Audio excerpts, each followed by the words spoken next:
before on the existing operation, the existing board, and we change every year. That's a plus and a minus. I agree with that.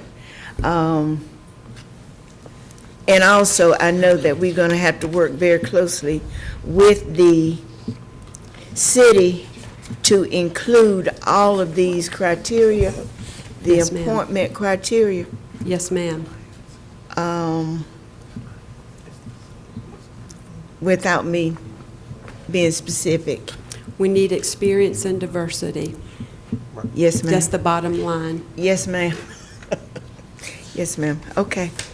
I think there's a lot of work. This is new, and there's a lot of work to be done. And I think by the end of the first year or whatever or so, or we should analyze it, or the governing bodies, it will be, the board will actually do the day-to-day operation, not us. But we need some period in there to, if we still have questions. That's correct. And the presentation that we had this morning is one that I would like to do on a quarterly basis. Okay. So that you can hear some of what is presented at the board level with that new organization. I think it's important for you to know about the site visits and how many projects are in the pipeline, and about the consultants' visits.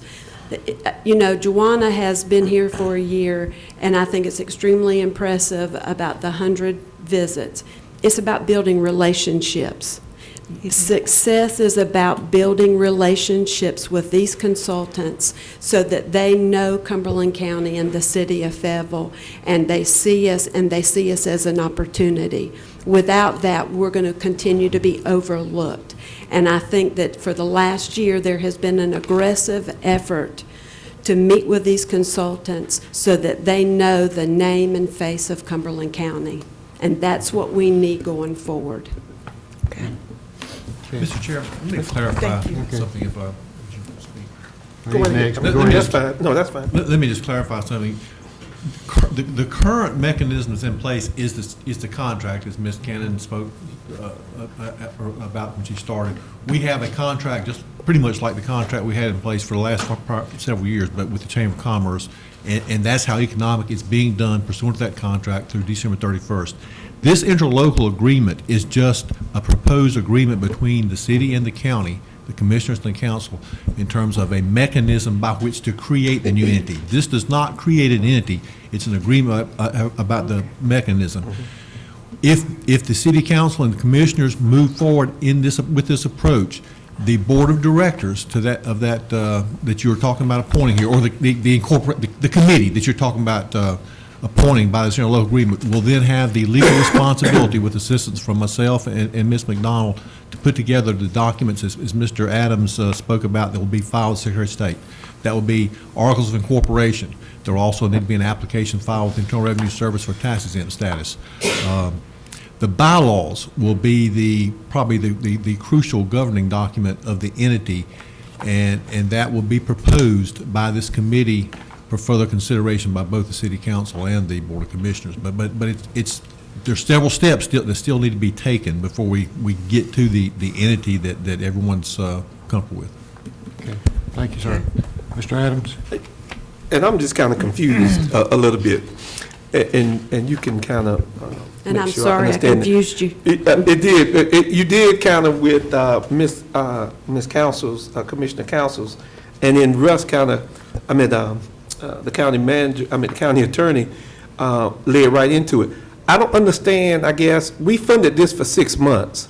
So it should have been operating just as it's been operating in the past. And so was Russ the executive director in the past? That's what I don't understand. If we gave him 6 months, so the chamber should still be a party to this and helping out with this. And if we're lean and it's not working, then we're not getting our money's worth, because that was we just funded it for 6 months under the same terms and agreement. Well, let me say this. I think Russ has taken has expanded maybe his duties to some extent because the current position for the chamber president is not filled at the moment. And so, but they're still paying all the bills, the chamber is, they're still operating as the fiscal agent. But I would say that there's been a little bit of shifting in staff with the changes in the chamber, and I would say that Russ's role is somewhat similar, but with a few extra maybe decisions without leadership at the chamber. Well, and I guess that's my point, is that they're the funding agency which is taking some of these funds, and if they're doing less work and providing less services to the organization, I don't think the funding ought to continue. I leave that to my county manager. Thank you. That's just. Anybody else need to speak? Just have one or two comments. Having sat through all these discussions and for the last few months, two things to keep in mind for this as it moves forward. As we begin the initial appointments to this board, it's important on the first round that we collaborate with the city, because we don't want to be appointing the same people or having mind appointing the same people. The other thing, that in establishing the board, if it goes forward as it is now with an elected official, one thing that you also have to keep in mind is that if you appoint the chairman, unless you're just going to change it every year like you've been doing, and that would be up to us to do that, you've got to consider that there may be someone in the middle of a term that may lose. For example, if you appoint someone for next year, that person could lose in the next general election, so they would be out of being an elected official. So those are all considerations that you have to take into consideration as you move forward with this. The only thing I can say is that I feel very comfortable with the discussions that have been held. Y'all have all made some good points. The Economic Development Alliance right now is working as good as it's ever worked, or better, since we've had it. And I think that is because of Russ and his leadership and the help of Joanna. We've got two professionals that are recognized in the field, two that are now doing some of the things without having someone looking over their shoulder. Mr. Adams, you can understand what I'm saying? I do. Yes. I think that we're moving forward in the right direction, and thank you, Ms. Cannon, for that presentation. Thank you. All right. And item number 5 on the agenda is consideration of the Board of Commissioner appointments to the Fayetteville Area Convention and Visitors Bureau Board of Directors. Mr. Moorfield. I understood there was some, from at the last meeting, in consideration of the appointments at that meeting, there was some questions about the actual authority and the prerogatives that the Board of Commissioners had with respect to those appointments. And I did a little memo to sort of break down what I could find from the the minutes, the records, the official records of the board's actions with respect to the FACVB. The FACVB is a private nonprofit corporation. It appears to have actually been created by the Board of Commissioners, or by the direction of the Board of Commissioners.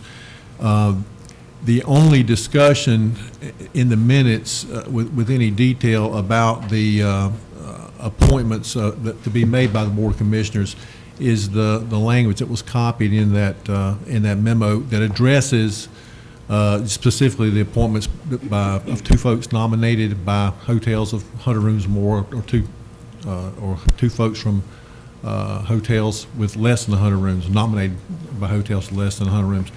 That language has been consistently presented in the policy committee and then in the Board of Commissioners meetings back years ago when this was discussed.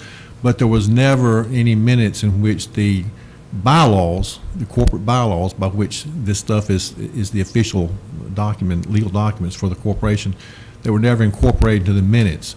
So as far as saying what was actually ever adopted back in the year 1997 about how this was set up, we can't really say what that was.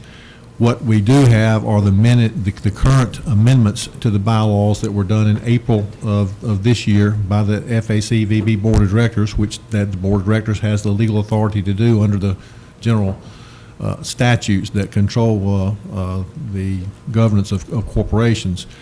And those minutes do continue to carry forward the same language that was discussed in the minutes back in 1997 about the nature of the appointments from the Board of Commissioners or by the Board of Commissioners.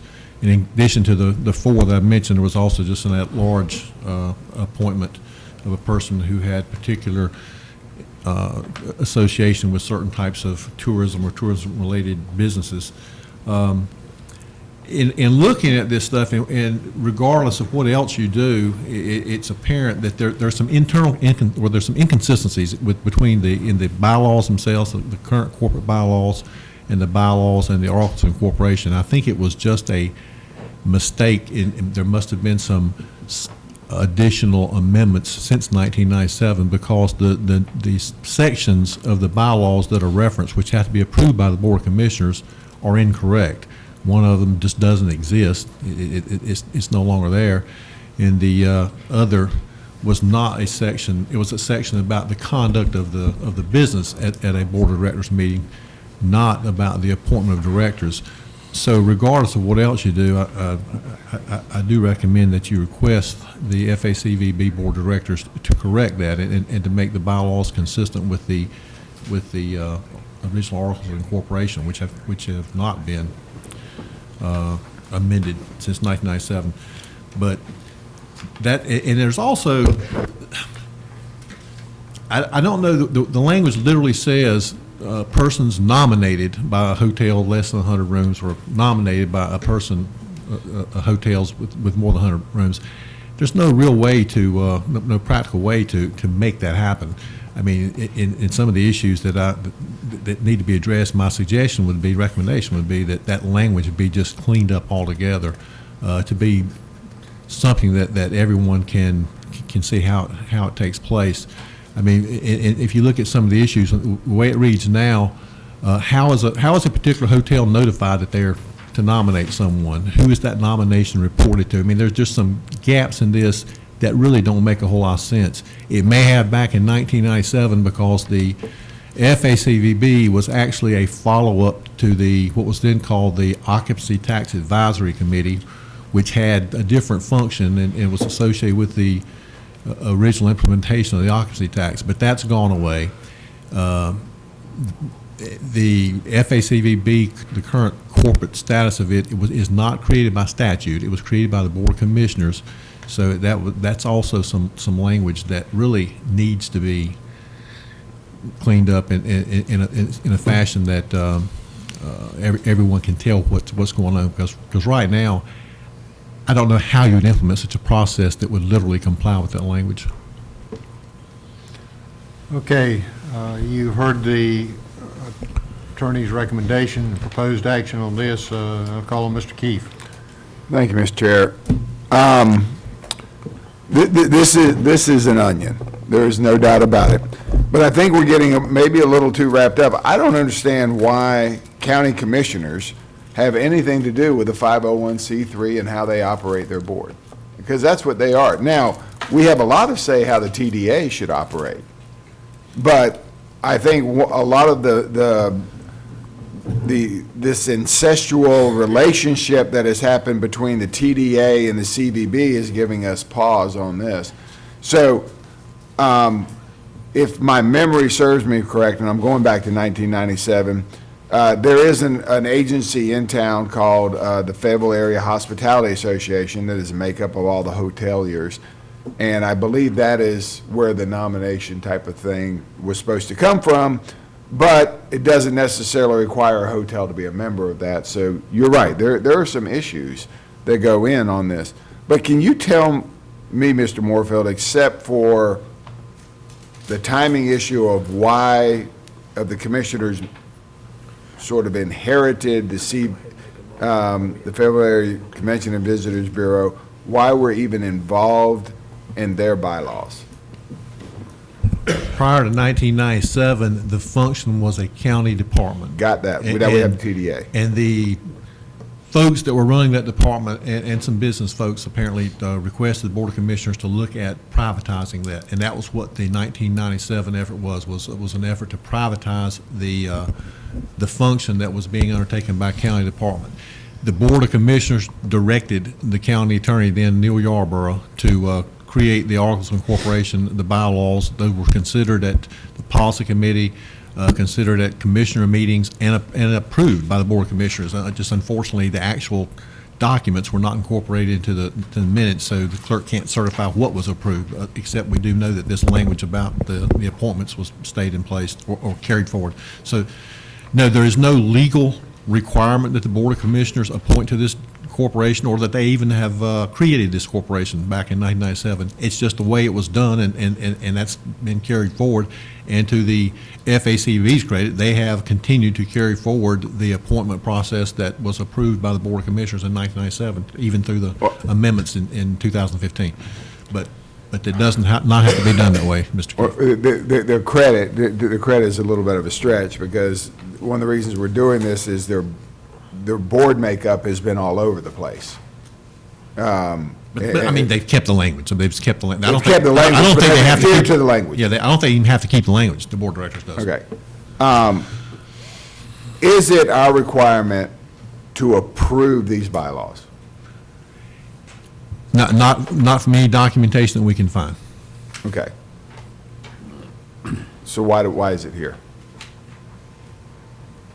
I don't. It's not a request to approve bylaws. Okay. My recommendation was that you request the board of directors to fix some of these issues in the bylaws. There's an internal inconsistency in the bylaws themselves, and then between the bylaws and the articles of incorporation. That just needs to be fixed. And I think it was a mistake. I mean, I don't think anybody intentionally did anything. I agree. Yeah, but that just needs to be fixed. And then my other suggestion or recommendation is that this language about nominees or nominations from the hotels, that language needs to be cleaned up. I understand what you're saying. I mean, there's nothing in the minutes to reflect what you're saying. I understand that's exactly what happened, and that may be the process that's used, but it's not consistent with the language in these bylaws. Yeah. So is it more appropriate to send this to our, I don't even know why we need to send it to a committee, only to clean it up? Now, I think you need to send a request to the board of directors to clean it up, The board of directors of the FACVB. Is it your recommendation that we back away from this? That's my recommendation, that really, you formally request the FACVB to, and I'll be glad to work with them to, I mean, it's a simple fix. I'll be glad to if they want me to, I'll be glad to assist doing that. But those things just need to be cleaned up, because we just keep getting it.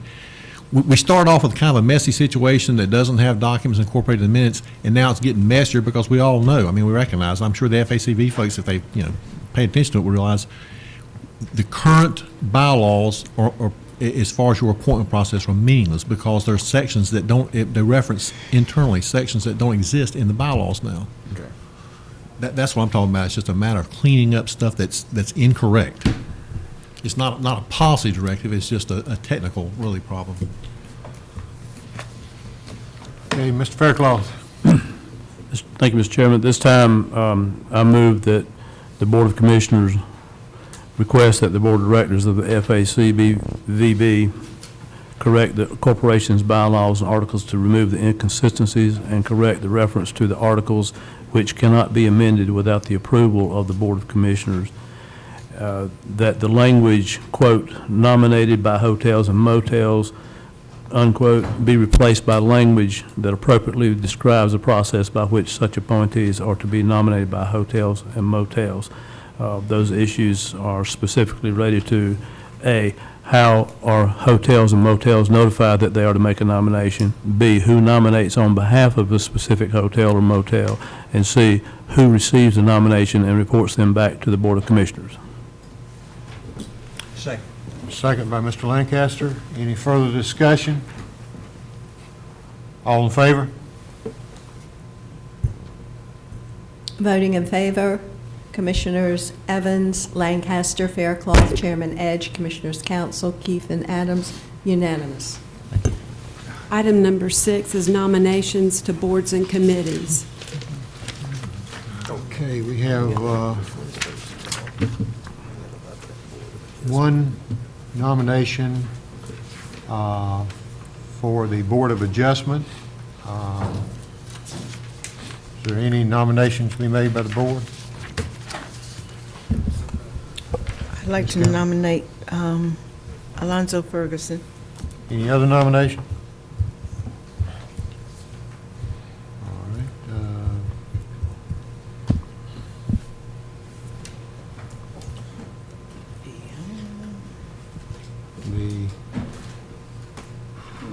This thing's slow. This thing's slow, it It is. is. Fayetteville Area Convention and Visitors Bureau, we have 2 appointments, nominations from the board. I'd like to nominate Becky Kirby. All right, and which one is that? That would be the at-large, not the one in category, but I think it was one that was a at-large member. Becky Kirby. Yes, Kirby, K-I-R-B-Y, K-I-R-B-Y. All right. Any other nominations? Mr. Chair, I nominate for hotel motels over 100, the appointment of Laura Lee. Leo. Is that Leo? Excuse me. Thought that was a prince there. Okay. All right. Laura Leo. Any other nominations? Okay. I can't move this Uh, fast. The Joint Senior Citizens Advisory Committee, 3 vacancies.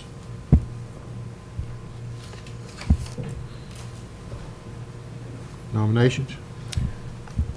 I'm still flipping pages. I can't. I'd like to nominate Willie Wright, Okay. Patricia Fairley, and Carrie Burr, Any other nominations? unless there are some more nominations. All right. We have appointments to boards.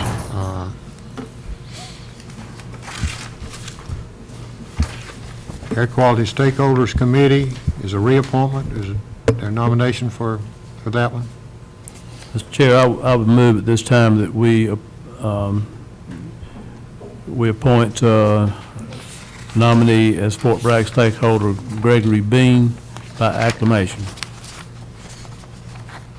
Second. Okay, that means we're appointing, nominating and appointing? He was already, I think we nominated him last month. Okay, that's last appointment, month. I'm sorry. This is It an is appointment, yeah, I'm we did sorry. this last month. Yeah, okay.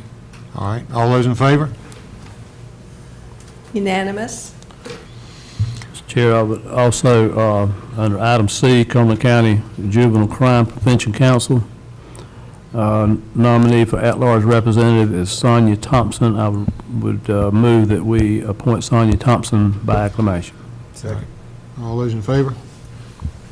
Unanimous. All right, Animal Control Board, we have 1 vacancy and 1 nominee, Mr. Lancaster. I'd like to nominate and appoint Jill Deems. I understand this is a categorical or position. Jill Deems. And we had 1 nomination from the last meeting, John Smith. Are you leaving it? Is there, well, we'll vote on the, Mr. Evans? Question before this. In light of that that this person does not fit the description that was presented to us of the nominee, I withdraw my name, Okay. John Smith's name for nomination. Thank you, Mr. Evans, we appreciate that. All right. Mr. Chair, in light of the withdrawal of that nomination, I move that we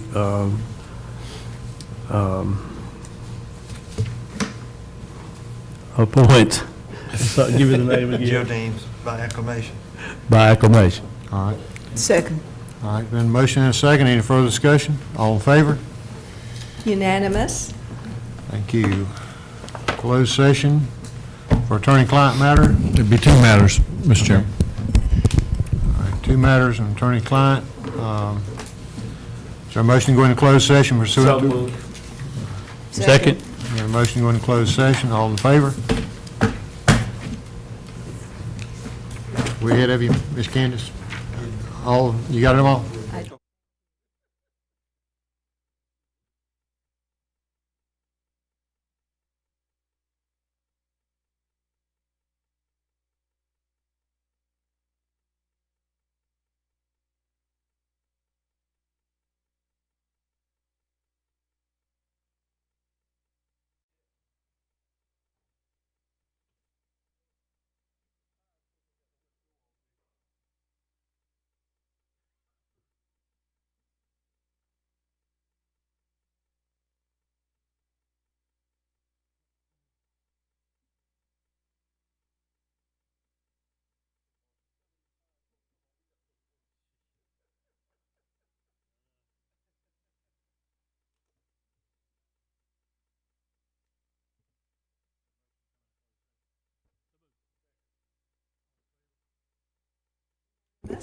Motion to adjourn? So moved. Second? All in favor? Unanimous. Okay, thank you. Thank you, everybody. All in favor, stand up and walk out.